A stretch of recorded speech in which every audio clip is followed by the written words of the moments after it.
Merhaba arkadaşlar, örgü kanalıma hoş geldiniz. Tığ işi kolay ve güzel modelli bir bebek yeleği yaptım. Bugün bunun anlatımını sizlerle paylaşmak istiyorum. Bu yelek modelini hem kız bebekler için yapabilirsiniz hem erkek bebekler için yapabilirsiniz. Ben bugün bir kız bebek için yaptım. Siz farklı renkler kullanarak aynı modeli erkek bebekleriniz için de yapabilirsiniz. Yeleğin örgüsüne yakadan zincir yaparak başlıyoruz. Bu başlama zincir sayısını daha az sayıda yaparsanız küçük bebekler için olur. Daha büyük çocuklar için yapmak istiyorsanız da çocuğun boyun ölçüsüne göre zincir yaparak bu yaka ayrımlarını yaparsanız çok daha iyi olacaktır arkadaşlar. 6 aylıktan itibaren benimle aynı sayıda başlayabilirsiniz. Roba sayısını benim yaptığım ölçüden daha az sayıda yaparsanız ölçünüz daha küçük olacaktır. Ben bugün bu renkleri kullandım. Dediğim gibi siz farklı renkleri kullanarak bu yeleği örebilirsiniz. Beyaz renk iplik olarak Alize Happy Baby Soft markalı bir iplik var. Bunu kullandım. Renkli iplik olarak da elimde olan ipler vardı. Bakın bu şekilde iplikler vardı. Renk numaralarını bilmiyorum arkadaşlar. Bu ipliklerin etiketi yoktu. Onun için size herhangi bir renk numarası veremiyorum maalesef. Ama beyaz olarak bunu kullandım. Beyaz iplikten bir yumak iplikten çok az kaldı. Bunlardan da çok az miktarda ihtiyacımız var. Tığ olarak da 5 numara 3 milimetre tığ kullandım. Siz elinizin sıklığına göre daha küçük numaralı bir tığ kullanabilirsiniz veya daha büyük numaralı tığ kullanabilirsiniz. Siz bu yeleği istediğiniz marka iplik ve renkleri kullanarak örebilirsiniz arkadaşlar. Ölçülerini de size söylüyorum. Başlamadan önce fikriniz olsun. Kol altının buradan gövde genişliğini ölçüyorum.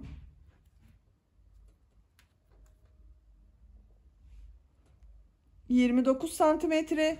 Yüksekliğini ölçüyorum. Kol altının buradan yükseklik 22 santimetre. Omuzdan itibaren tam yüksekliğini ölçüyorum. 35 santimetre. Bu da 2 yaş bebek için çok güzel bir ölçü oldu. Siz farklı ölçülerde yapmak isterseniz standart bebek ölçü tablosunu ben hazırladım.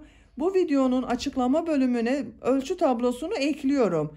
Siz açıklama bölümünde bulunan o tabloya göre roba yüksekliğini, gövde genişliğini ve yüksekliğini ayarlayarak istediğiniz ölçüde bu yeleği yapabilirsiniz arkadaşlar. Yeleği açık olarak da görelim. Çok güzel ve kullanışlı bir model. Bakın bu şekilde örgünün ters tarafının görüntüsü.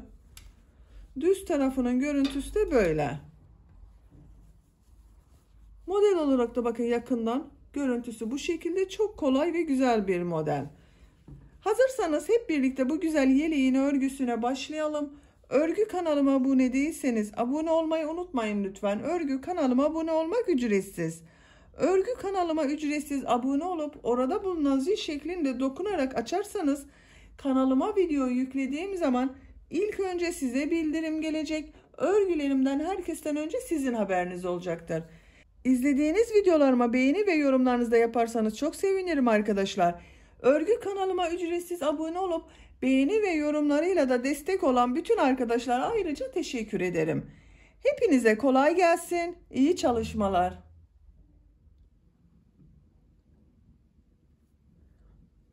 Örgüye yakadan zincir yaparak başlıyoruz. Zincir yapabilmek için ilk ilmeği ben bu şekilde yapıyorum. Size nasıl kolay geliyorsa ilk ilmeği öyle yapabilirsiniz. Ve zincirleri yapmaya başlıyorum. Çok sıkı zincirler yapmayalım arkadaşlar. Bu zincirler üzerine bir sonraki sırada trabzanlar yapacağız. 80 zincir yapıyorum.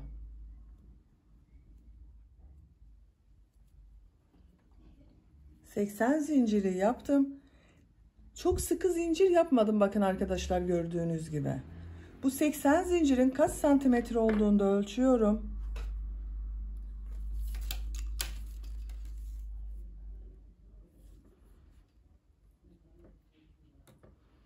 Ölçtüğüm zaman 32 santimetre uzunluk var. Benim yapacağım ölçü için yeterli. 3 zincirde dönüş için yapıyorum. 1, 2, 3. Tığın üzerine iplik alıyorum. 1, 2, 3 ilmek atlıyorum. 4. ilmek içine trabzan yapıyorum. Ön bölüm için 11 trabzan yapıyorum. Bu 3 ilmek atladığımda 1 trabzan. 1, 2, 3, 4, 5,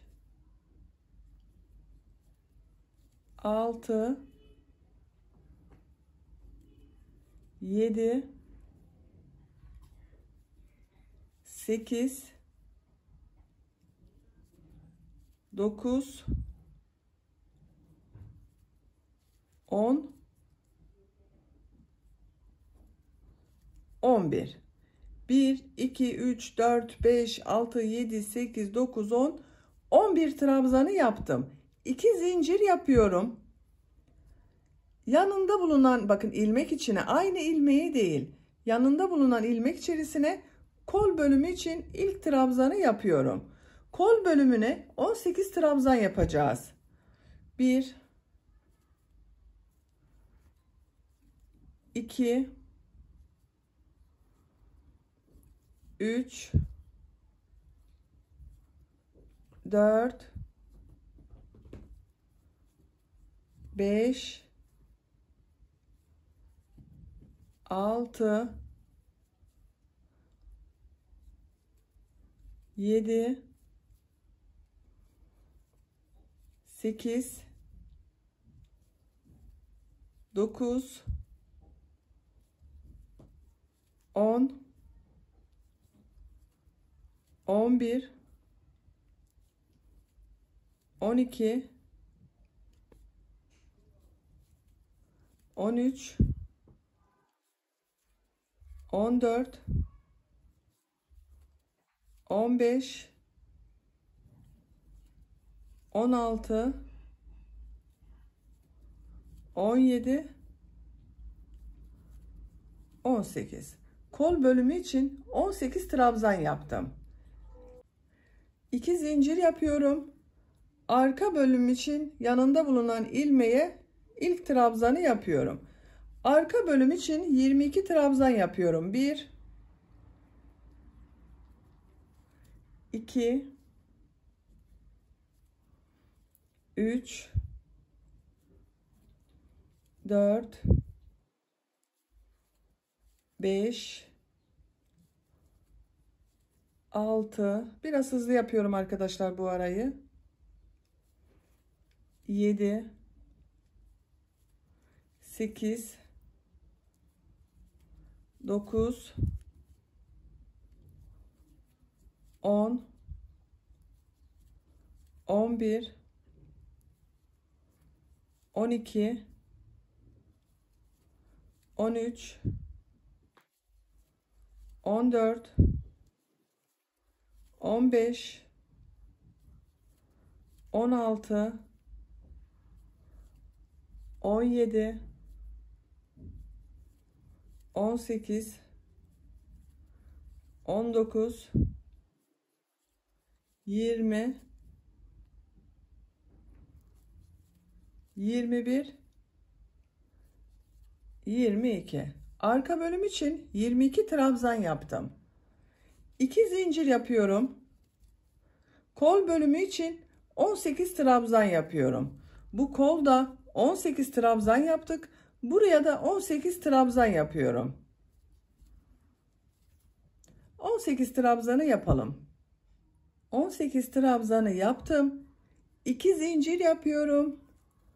Ön bölüm için 11 trabzan yapıyorum. 1, 2, 3, 4, 5, 6, 7, 8, 9, 10, 11. 11 trabzanı yaptım. Yakanın ayrımlarında yaptık bu sırada arkadaşlar. Bu sırada ön bölümler için 11 trabzan, Kol bölümleri için 18 trabzan, arka bölüm için de 22 trabzan yaptık. İkinci sıradayız. İkinci sırada bu 2 zincir yaptığımız yerlerde 1 trabzan, 2 zincir, 1 trabzan şeklinde arttırmalar yapacağız. Bir zincir yapıyorum, örgüyü çeviriyorum. İlk ilmek üzerine trabzan yapıyorum. Diğer ilmekleri de trabzan yaparak devam ediyorum.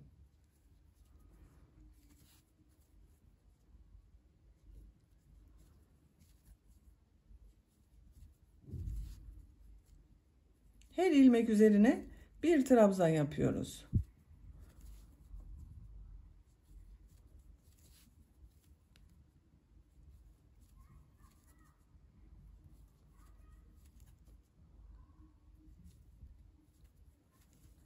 Bakın 2 zincir yaptığım yere geldim. Buraya bir trabzan, 2 zincir, bir trabzan yapıyorum.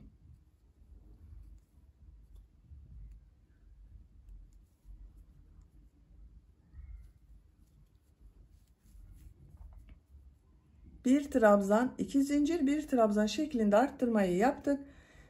Diğer ilmekleri trabzan yaparak devam ediyorum. Arttırma yapacağımız buraya kadar devam edelim. Arttırma yapacağımız yere kadar trabzanları yaptım. Bu arttırma yerine de bir trabzan, 2 zincir, bir trabzan yapıyorum.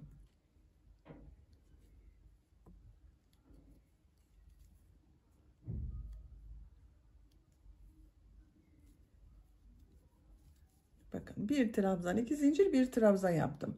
Bu bir trabzanın birisi kol bölümü için, bir diğeri arka bölüm için oldu. Diğer ilmekleri trabzan yaparak devam ediyorum. Arttırma yapacağımız buraya kadar devam edelim. Arttırma yapacağımız yere kadar trabzanları tamamladım. Bu arttırma yerine bir trabzan, 2 zincir, bir trabzan yapıyorum. Bir trabzan, 2 zincir, bir trabzan. Kol bölümünde bulunan ilmeklere trabzan yaparak devam ediyorum. Arttırma yapacağımız buraya kadar devam edelim. Trabzanlar yaparak arttırma yapacağımız yere kadar tamamladım. Bu arttırma yerine de bir trabzan, 2 zincir, bir trabzan yapıyorum.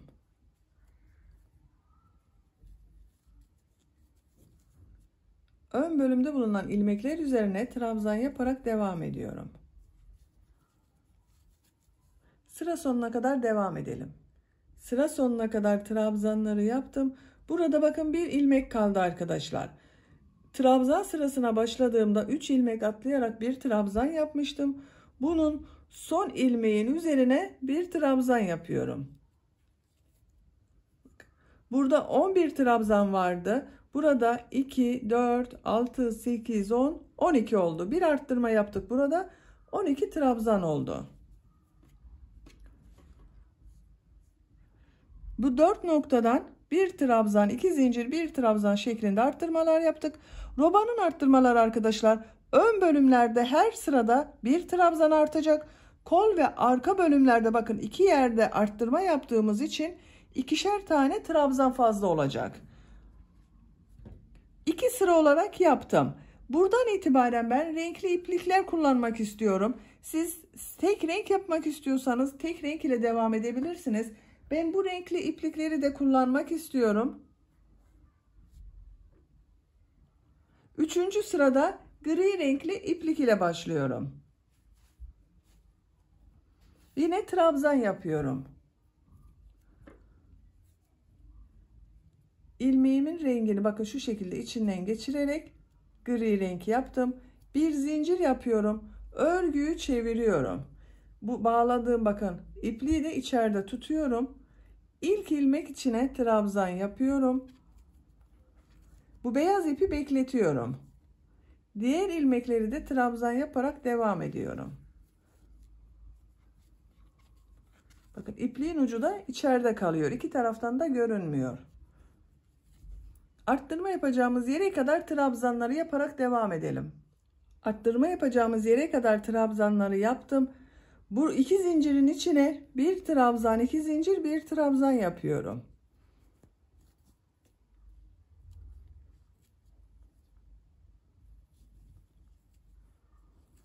Bir trabzan, 2 zincir, bir trabzan yaptım. Diğer ilmekleri trabzan yaparak devam ediyorum. Bu şekilde arkadaşlar. İlmekler üzerine trabzanları yapalım. Arttırma yerlerinde de bir trabzan, 2 zincir, bir trabzan arttırması yapalım. Sıra sonuna kadar devam edelim. Sıra sonuna kadar tamamladım. Her ilmek üzerine birer defa trabzan yaptım. Bu arttırma yerlerinde de bir trabzan, 2 zincir, bir trabzan yaptım bakın. İpliği burada kesiyorum arkadaşlar. Bakın gri renkli ipliği kestim. Beyaz renkli ipliği burada bekletiyordum. Bu ipliği üste alıyorum. Bakın. Bu gri renk ile trabzan başladığım ilmekten beyaz renk ile bir ilmek yapıyorum. Bir zincir yaptım. Tığın üzerine iplik alıyorum. Bu ilk ilmek içine bir trabzan yapıyorum. Bakın. Beyaz ile devam ediyorum. Diğer ilmekleri de trabzan yapıyorum.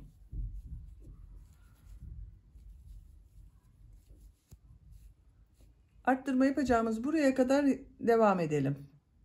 Arttırma yapacağımız yere kadar trabzanları yaptım. Arttırma yerine bir trabzan, 2 zincir, bir trabzan yapıyorum.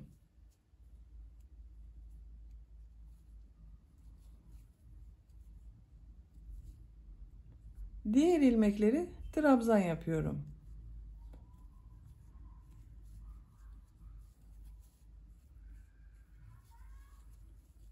Bu şekilde. Arttırma yerlerinde arttırmaları yapalım. Diğer ilmeklere de birer defa trabzan yaparak sıra sonuna kadar devam edelim. İlmekler üzerine trabzanlar yaptım. Arttırma yerlerinde de bir trabzan, 2 zincir, bir trabzan şeklinde arttırmalar yaptım. Buraya kadar tamamladım. Burada size bir püf nokta göstermek için sıra sonuna kadar devam etmedim. Bakın, gri renkli ipliği kestiğimiz bir iplik ucu vardı. Bunu şu şekilde sıra sonuna birkaç ilmek kaldığı zaman arada tutuyorum. Trabzanları yapmaya devam ediyorum. Arada kalıyor arkadaşlar.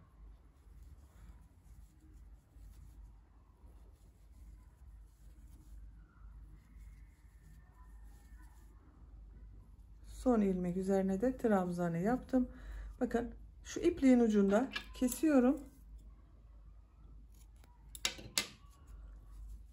Bakın burası temiz görüntü elde ediyoruz böylece. Bir zincir yapıyorum. Örgüyü çeviriyorum. Yine beyaz renk iplik ile devam ediyorum. 2 sıra beyaz renkli iplik yapıyorum. Şu şekilde trabzanları yapıyorum.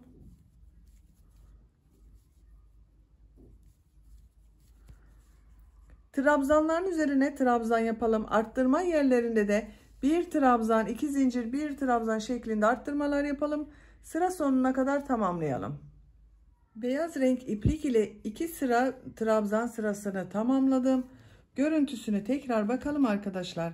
Bakın bu şekilde oluyor.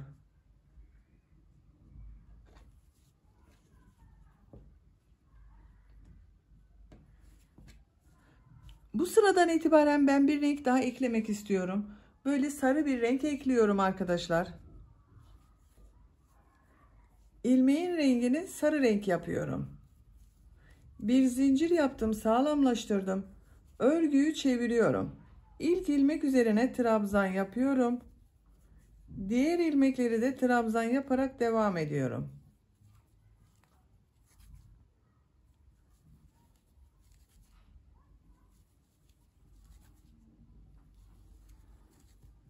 Bu şekilde. Bu renk ile sıra sonuna kadar devam edelim. Bu arttırma yerlerinde de arttırma yapmayı unutmayalım. Sıra sonunda ipliği keselim. Buradan beyaz renk ipliği üste çıkaralım arkadaşlar. Bakın şu şekilde. Beyaz renk iplik ile bu döngüye devam edelim. İstediğiniz kadar sıra yapabilirsiniz. Yapacak olduğunuz bebeğin büyüklüğüne göre bunu 10, 11, 9 sıra istediğiniz kadar yapabilirsiniz arkadaşlar.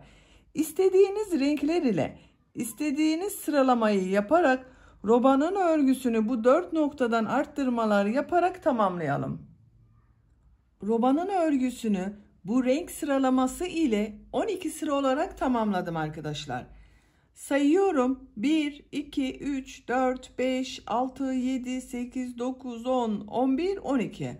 Son sırada bu renk ile bakın bir sıra trabzan sırası yaptım. Santimetre olarak ölçüyorum. Ölçtüğüm zaman 10 santimetre yükseklik var. Benim yapacağım ölçü için bu 10 santimetrelik yükseklik yeterli. Şu şekilde de katlıyorum bakın. 13. sıradayız. 13. sıradan itibaren kolları gövde bölümünden ayıracağız. Ön ve arka bölümü birleştireceğiz. Tek parça olarak gövdenin örgüsüne devam edeceğiz. Pembe renk ipliği burada kesiyorum.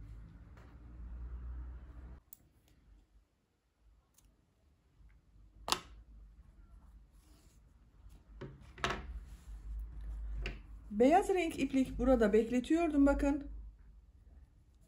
Şu şekilde ilk ilmekten bir ilmek yapıyorum. Bir zincir yapıyorum. İlk ilmek içine trabzan yapıyorum. Trabzan sırası yapıyoruz yine.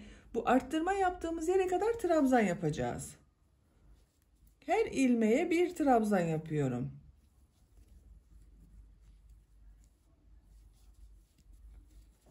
Buraya kadar devam edelim.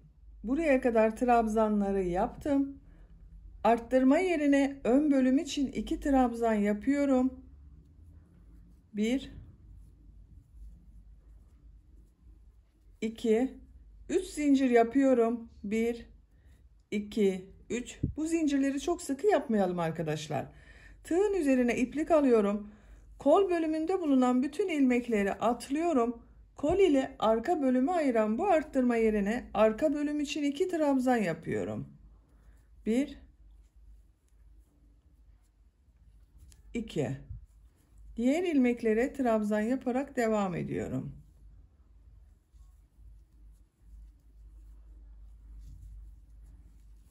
Bakın. Kol altında 3 zincir yaptık. Kolu ayırdık gövde bölümünden arkadaşlar. Buraya kadar devam edelim.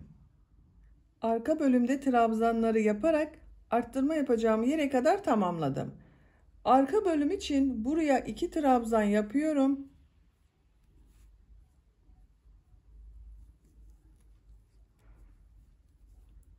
3 zincir yapıyorum. Kolda bulunan bütün ilmekleri atlıyorum. Ön bölüm için buraya 2 trabzan yapıyorum. 1, 2. Diğer ilmeklere trabzan yaparak devam ediyorum. Sıra sonuna kadar devam edelim. Sıra sonuna kadar trabzanları tamamladım. Bu sırada bakın arkadaşlar, ön ve arka bölümü birleştirdik. Kol bölümlerini gövde bölümünden ayırdık. Artık örgüye gövdenin örgüsüyle devam edeceğiz. Bir zincir yapıyorum. Örgüyü çeviriyorum. Bir sıra yine trabzan sırası yapacağız. İlk ilmek üzerine trabzan yapıyorum. Diğer ilmekleri de trabzan yaparak devam ediyorum. Kol altına kadar devam edelim. Kol altını yapacağım yere kadar trabzanları tamamladım. Burada bakın kol altı için 3 zincir yaptım. Bu her zincir içine 2 trabzan yapıyorum. İlk zincirin içine 2 trabzan yapıyorum.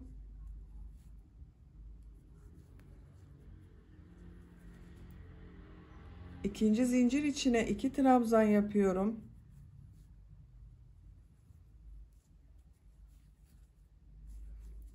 Üçüncü zincir içine de 2 trabzan yapıyorum.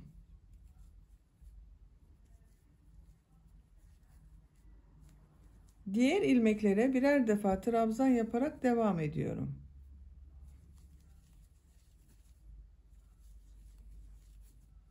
Bakın. 3 zincir üzerine ikişer defa trabzan yaptım. 6 trabzan oldu burada. Diğer kol altına kadar devam edelim. Diğer kol altına kadar trabzanları yaptım. Burada bulunan 3 zincir üzerine de her zincire 2 trabzan yapıyorum.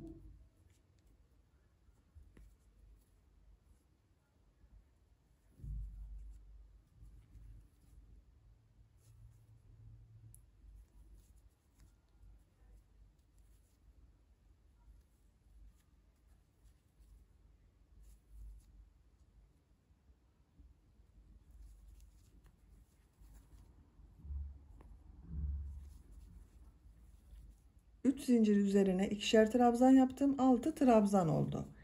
Diğer ilmeklere birer defa trabzan yaparak devam ediyorum. Sıra sonuna kadar devam edelim. Sıra sonuna kadar trabzanları tamamladım. Kol altının görüntüsü bakın bu şekilde oldu arkadaşlar.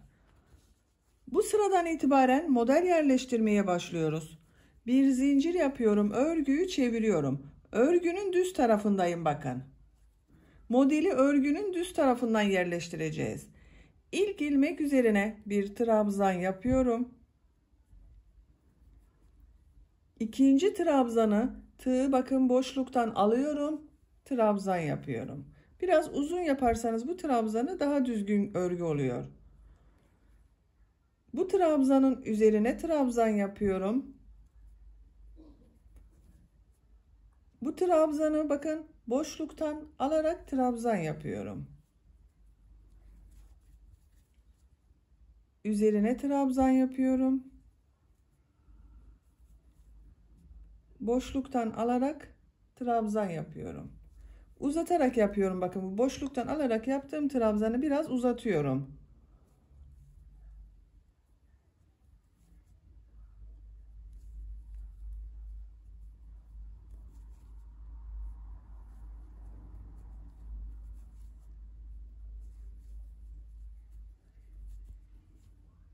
Bu şekilde görüntüsü oluyor. Ters tarafın görüntüsü böyle. Sıra sonuna kadar modelleri yaparak devam edelim. Buraya kadar tamamlayalım. Sıra sonuna kadar tamamladım. Bu sırada bir trabzanı boşluktan alarak trabzan yaptım. Bir trabzanın düz trabzan yaptım arkadaşlar. Bakın görüntüsü böyle oldu. Modelimiz bu. Bunun üzerinden şimdiki sırada sık iğne sırası yapacağız.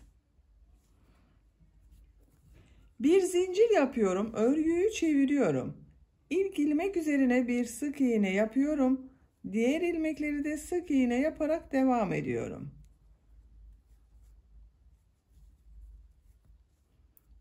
Sıra sonuna kadar devam edelim. Sık iğneler yaparak sıra sonuna kadar tamamladım. Görüntüsü böyle bakın. Bir zincir yapıyorum, örgüyü çeviriyorum. Bu sırada burada yaptığımız trabzan sırasını yapacağız. İlk ilmek üzerine bir trabzan yapıyorum. İkinci ilmek üzerine de trabzan yapıyorum. Bu boşluktan alarak yaptığımız trabzanı bakın, burada düz yaptığım trabzanı boşluktan alarak trabzan yapıyorum. Boşluktan alarak yaptığım trabzanın üzerine trabzan yapıyorum. Bakın bunu boşluktan alarak yaptım. Üzerine bir trabzan yaptım. Düz yaptığım trabzanı boşluktan alıyorum. Trabzan yapıyorum. Trabzanın üzerine trabzan yapıyorum. Boşluktan alarak trabzan yapıyorum. Bakın bu boşluktan alarak yaptığım trabzanın üzerine trabzan yapıyorum. Düz yaptığım burada bulunan trabzanı boşluktan alıyorum. Trabzan yapıyorum.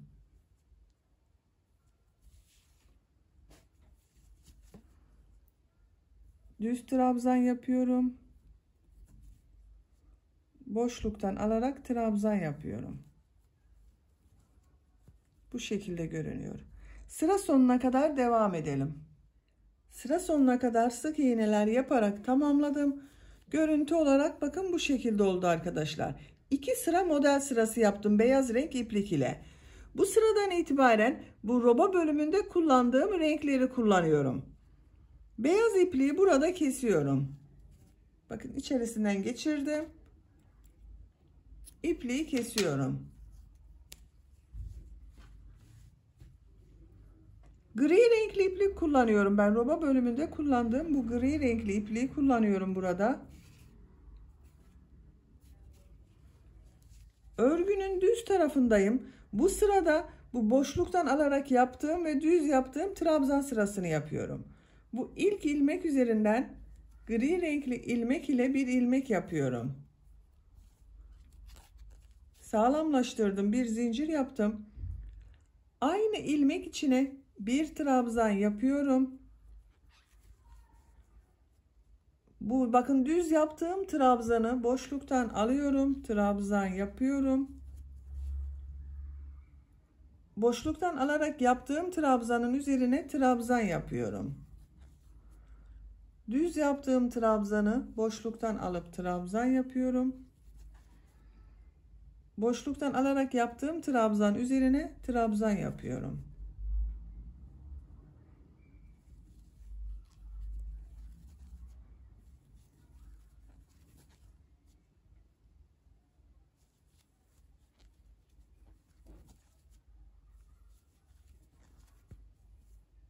Sıra sonuna kadar devam edelim. Trabzan sırasını sıra sonuna kadar tamamladım. Bir zincir yapıyorum, örgüyü çeviriyorum. Sık iğne sırası yapıyoruz yine. Bakın, her ilmeğe bir sık iğne yapıyorum.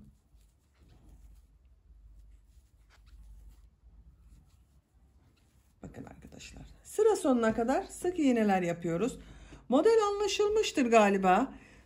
Model bu iki sıranın tekrarından oluşuyor. Bir sırada, bu sırada yaptığımız gibi bir boşluktan alarak trabzan yapıyoruz, bir düz trabzan yapıyoruz. Örgünün ters tarafından da sık iğneler yapıyoruz. Bu iki sıranın tekrarıyla modelleri yapıyoruz. Renk sıralamasını da tercihinize göre ister üçer model sırası yapabilirsiniz, ikişer model sırası yapabilirsiniz.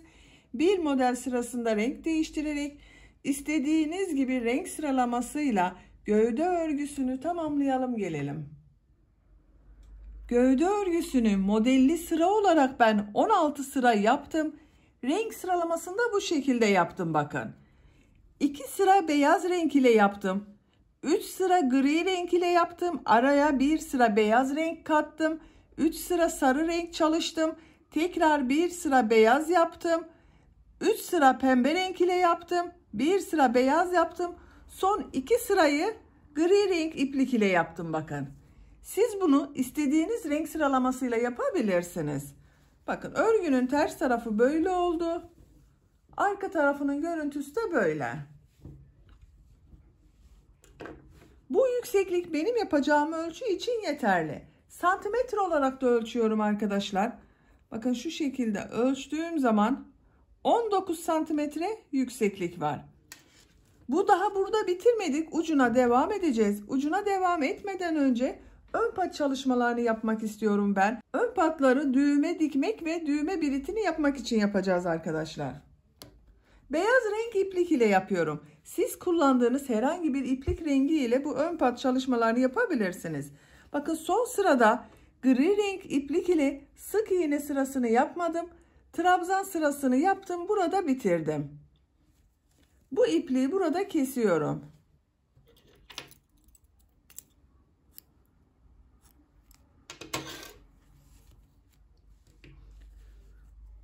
Bu ilmeğin bakın buradan ön patın etek ucundan başlıyorum. Bu ön patın buradan başlıyorum.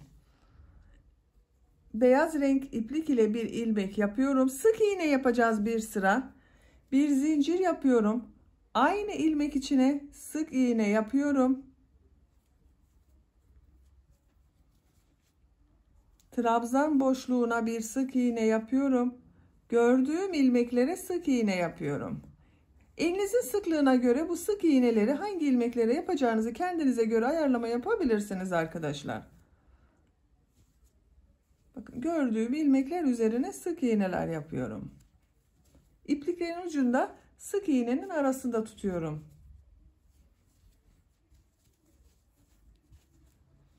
Görüntüsü böyle arkadaşlar. Yaka başlangıcına kadar sık iğneler yaparak devam edelim. Yaka başlangıcına kadar sık iğne olarak tamamladım. Görüntü olarak böyle oldu arkadaşlar. Bakın. Şimdi düğme biriti için yerlerini belirlemek istiyorum. Ben bu roba bölümüne, bakın buraya 3 tane düğme biriti yapıyorum.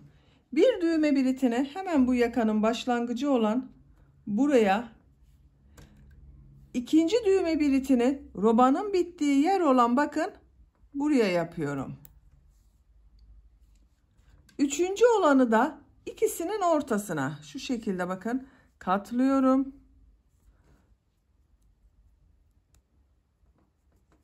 Burası da üçüncü düğme biriti için güzel olacak. Siz isterseniz tamamını düğmeli yapabilirsiniz. Bu sık iğne aralıklarını sayarak istediğiniz kadar 5-6 düğmede yapabilirsiniz arkadaşlar. Bir zincir yapıyorum, örgüyü çeviriyorum. İlk ilmek üzerine sık iğne yapıyorum. Düğme biriti için, bakın ilk düğme biriti için 2 zincir yapıyorum. 2 ilmek atlıyorum. 3. ilmeğe sık iğne yapıyorum. Diğer düğme biriti yapacağım yere kadar sık iğne yapıyorum. Kaç sık iğne yaptığımı sayıyorum. 1 2 3 4 5 6 7 8 sık iğne yaptım bakın düğme biritinden sonra. İkinci düğme biriti için 2 zincir yapıyorum. 2 ilmek atlıyorum. 3. ilmeğe sık iğne yapıyorum. Bu iki düğme biriti arasına ben 8 sık iğne yaptım. Bu 2 ile 3. düğme biriti arasına da 8 sık iğne yapıyorum. Siz kaç sık iğne yaptıysanız bu ikisi arasında da aynı sayıda olacak arkadaşlar. 1 2 3 4 5 6 7 8. Bakın bu düğme biritinden sonra da 8 sık iğneyi yaptım. 3. düğme biriti için 2 zincir yapıyorum. 2 ilmek atlıyorum. 3. ilmeğe sık iğne yapıyorum. Diğer ilmekleri sık iğne yaparak devam ediyorum.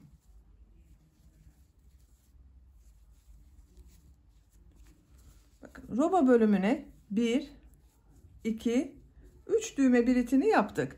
Sıra sonuna kadar sık iğne yaparak devam edelim. Düğme biritlerinden sonra sık iğneler yaparak uç noktaya kadar tamamladım. Bir zincir yapıyorum. Örgüyü çeviriyorum. Bakın görüntüsü böyle oldu arkadaşlar. Bir sıra yarım trabzan yapıyorum bu sık iğneler üzerine.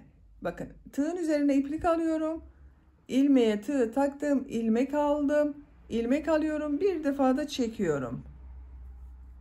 Yarım trabzanlar yapıyoruz.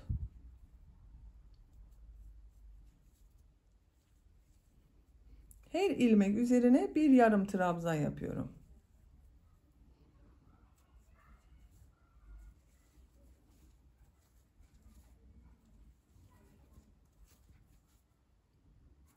Yarım trabzan sırası yaparak sıra sonuna kadar devam edelim. Yarım trabzanlar yaparak bakın bu düğme birit yaptığım yere kadar tamamladım. Sıra sonuna kadar demiştim arkadaşlar. Burayı da size göstermek istedim. Bakın bu 2 zincir yaptığım yer vardı. Bunun üzerine 2 yarım trabzan yapıyorum. Diğer ilmeklere yarım trabzan yaparak devam ediyorum.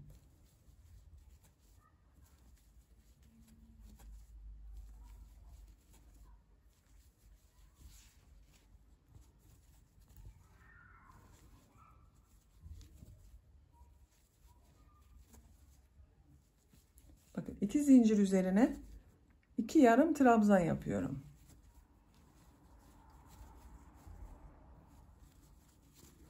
Bu 2 zincir üzerine de 2 yarım trabzan yapalım. Sıra sonuna kadar tamamlayalım. Yarım trabzanlar yaparak sıra sonuna kadar tamamladım. Bakın düğme biritleri daha belirgin oldu. Bunları artık çıkarabiliriz. Bakın arkadaşlar. Bu ön patı tamamladık. Diğer ön patı yapacağız. Bakın diğer ön patta da burada yaptığımız gibi 2 sıra sık iğne, bir sırada yarım trabzan yapacağız. Oraya geçmek için boynun çevresinde bir sıra sık iğne yapıyorum. Bakın en son yarım trabzanı yaptım. Aynı ilmeğe sık iğne yapıyorum. Gördüğüm diğer ilmeklere de sık iğne yaparak devam ediyorum. Her ilmeğe bir sık iğne yapıyorum.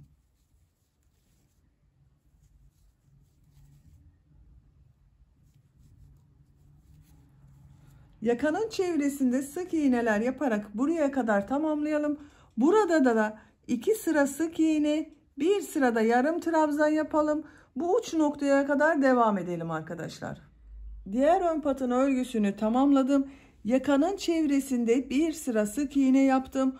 Bu ön patta da 2 sıra sık iğne, bir sırada yarım trabzan yaptım. Bakın buraya düğme biliti yapmadım, düz yaptım arkadaşlar. Bu uca kadar tamamladım. Görüntü olarak böyle oldu. Şimdi uç bölümde bir düz bir ters örgüler yapacağız. Beyaz renk iplik ile devam ediyorum. 3 zincir yapıyorum. Tığın üzerine iplik alıyorum. Bakın bu ilk burada bulunan bir ilmek var. Sık iğne yaptığımız. Bunu düz taraftan boşluktan alıp trabzan yapıyorum. Tığın üzerine iplik alıyorum. Burada bulunan, bakın bu sırada bulunan bu ilmeği ters taraftan boşluktan alıyorum. Trabzan yapıyorum. Bakın trabzanların olduğu yere geldim. Burada bu trabzanı boşluktan alıp trabzan yapıyorum.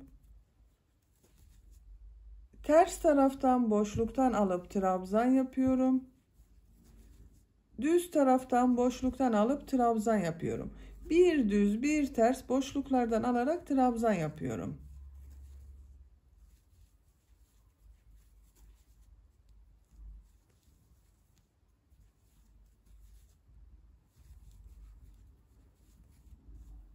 Görüntü olarak böyle oldu. Bakın ters tarafının görüntüsü böyle. Sıra sonuna kadar devam edelim. Bu sırada trabzanları bir düz bir ters boşluklardan aldım. Trabzan yaptım. Ön patın buraya kadar tamamladım.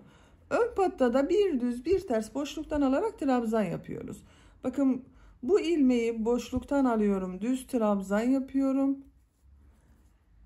Ters taraftan boşluktan alıyorum. Trabzan yapıyorum. Düz taraftan boşluktan alıyorum. Trabzan yapıyorum. Son ilmek üzerine de bakın tığın üzerine iplik alıyorum. Bir trabzan yapıyorum. İlk sırayı böylece tamamlamış olduk arkadaşlar. Bakın görüntü olarak böyle oldu. İkinci sıradayız. 3 zincir yapıyorum. Örgüyü çeviriyorum. Bu sırada yaptığımız bu trabzanları nasıl görüyorsan o şekilde boşluktan alarak trabzan yapıyorum. İlk trabzan ters tarafta görünüyor. Ters taraftan boşluktan alıyorum, trabzan yapıyorum. Düz tarafta görünüyor. Düz taraftan boşluktan alıyorum, trabzan yapıyorum. Ters taraftan boşluktan alıyorum, trabzan yapıyorum. Nasıl görüyorsam o şekilde boşluktan alarak trabzan yapıyorum. Sıra sonuna kadar devam edelim. Bu sırada trabzanları nasıl görüyorsam o şekilde boşluktan aldım, trabzan yaptım. Sıra sonuna kadar tamamladım. Sıra sonunda bakın bir trabzan kaldı. Tığın üzerine iplik alıyorum. Bakın 3 zincir yaparak burada bir trabzan yapmıştım. Boşluğa tığı takıyorum, trabzan yapıyorum. İkinci sırayı tamamladık. Bakın düz tarafının görüntüsü böyle arkadaşlar. Bir sıra daha nasıl görüyorsan o şekilde boşluktan alarak trabzan yapacağız. 3 zincir yapıyorum. Örgüyü çeviriyorum. Trabzanları nasıl görüyorsam o şekilde boşluktan alarak trabzan yapıyorum. Düz tarafta görünüyor. Düz taraftan boşluktan alıyorum, trabzan yapıyorum. Ters tarafta görünüyor. Ters taraftan boşluktan alarak trabzan yapıyorum.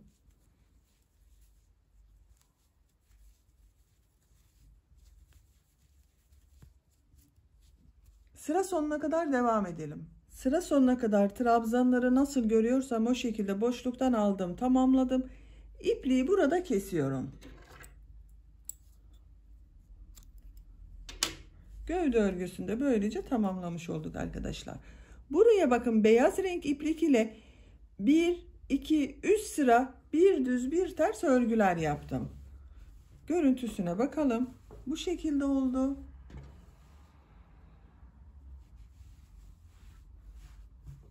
Gövde bölümünü bitirdik. Şimdi kol örgüsünü yapalım. Kol örgüsüne kol altından başlıyoruz. Kol altında ortada bulunan ilmekten ipliği bir defa bağlıyorum.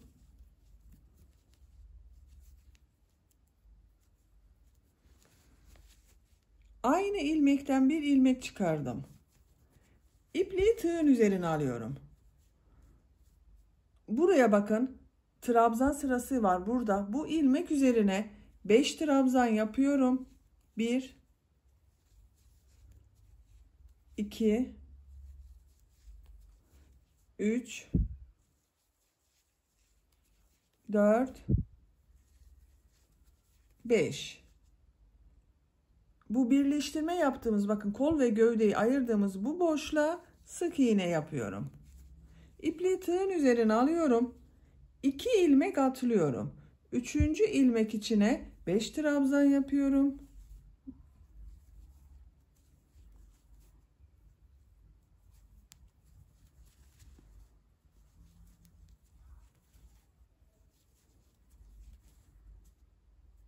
İki ilmek atlıyorum. Sık iğne yapıyorum. Tığın üzerine iplik alıyorum. Bir ilmek atlıyorum. İkinci ilmeğe 5 trabzan yapıyorum.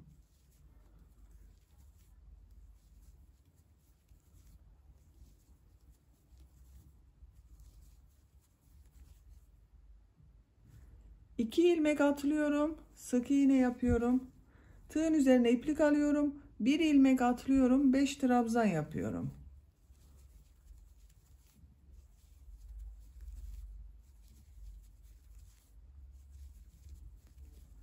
İki ilmek atlıyorum, sık iğne yapıyorum. Bu şekilde bakın modeller yapıyoruz. Sıra sonuna kadar devam edelim. Kol çevresinde modelleri yaparak bakın buraya kadar tamamladım. En son bu bakın kol ile gövdeyi ayırdığımız ilmeğe sık iğne yaptım. Tığın üzerine iplik alıyorum. Bu ilmek üzerine 5 trabzan yapıyorum.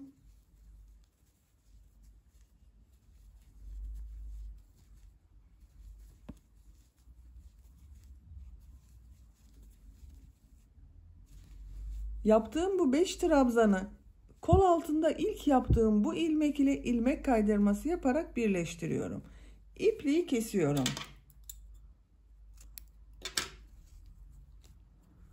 Kol örgüsünün birisini bakın yaptık arkadaşlar. Bu şekilde oldu, bakın çok güzel oldu.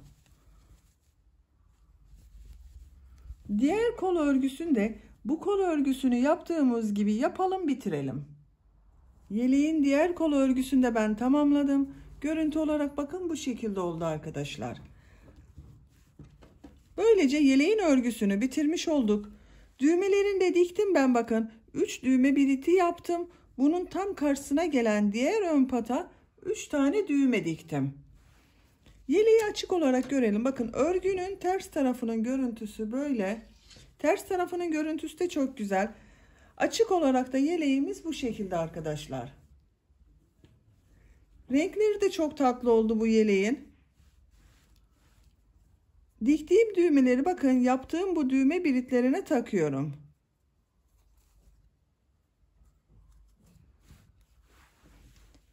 Yeleği bitmiş olarak ölçülerini söylüyorum size arkadaşlar. Kol altının buradan gövde genişliğini ölçüyorum. 29 santimetre. Yüksekliğini ölçüyorum. Omuzdan tam yükseklik 35 santimetre. Kol altının buradan yüksekliğini ölçüyorum. 22 santimetre. Bu da 2 yaş bebek için çok güzel bir ölçü oldu. 1 yaşından itibaren de kullanılabilir bir ölçü arkadaşlar. Böylece bir örgü anlatımının da sonuna gelmiş oldum. Beni dinlediğiniz ve izlediğiniz için hepinize çok teşekkür ederim. Örgü kanalıma abone değilseniz abone olmayı unutmayın lütfen. Örgü kanalıma abone olmak ücretsiz. Örgü kanalıma ücretsiz abone olup orada bulunan zil şeklinde açarsanız kanalıma video yüklediğim zaman ilk önce size bildirim gelecek. Örgülerimden herkesten önce sizin haberiniz olacaktır. İzlediğiniz videolarıma beğeni ve yorumlarınızı da yaparsanız çok sevinirim. Sizlerle yeni örgülerde görüşmek dileğiyle. Hoşça kalın, sevgiyle kalın.